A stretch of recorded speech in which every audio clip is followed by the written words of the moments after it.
And I don't like that narrative. I think it's an appalling way of viewing history. I mean, look, the way that history lays itself out to me, the first issue is that for most of human history, the common person had a pretty damn rough life. It was hand to mouth. And so if you look in the Western world, in 1895, the average person lived on less than $1 a day in today's money, which is below the current UN guidelines for abject poverty. And so that's only 140 years ago, essentially. And so you could argue about who had it worse, men or women, but it's a rather futile argument in my sense. I mean, men were shipped off to war in droves. That wasn't particularly pleasant. They did almost all the absolutely catastrophically dangerous work. And so, you know, that was rough. But of course, women had it rough too, man. Lots of them died in childbirth, you know, and lots of them, if they had children, if they didn't die in childbirth, their children died before they were a year old.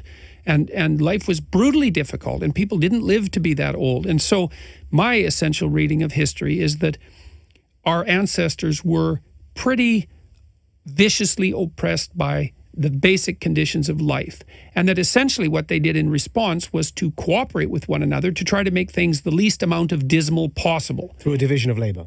Yes, and yes, and I mean, it isn't as if it was only in 1960 when the feminists had their way that men finally woke up and loved their partners. That isn't how things worked. And so this narrative of universal oppression has reached so deeply into our culture that we have to take it for granted that the fundamental way of viewing history was men against women and men won. It's like women were very different 130 years ago. They didn't have reliable birth control. That's a really big deal. They didn't have reliable toilet facilities. That's actually a big problem. They didn't have any way of dealing with menstruation that was efficient. That didn't even occur until like the 1930s and wasn't in really widespread use till the 1970s. Like, these are big technological changes. And we write that all out of history and say, well, the reason that women had such a dismal time was because men were oppressing them. It's like, sorry, no. That's not an appropriate way of looking at the past. La revolución necesita de tu ayuda. Deposita, suscríbete, comparte los videos, apórtanos en el Patreon para que podamos seguir luchando por la libertad.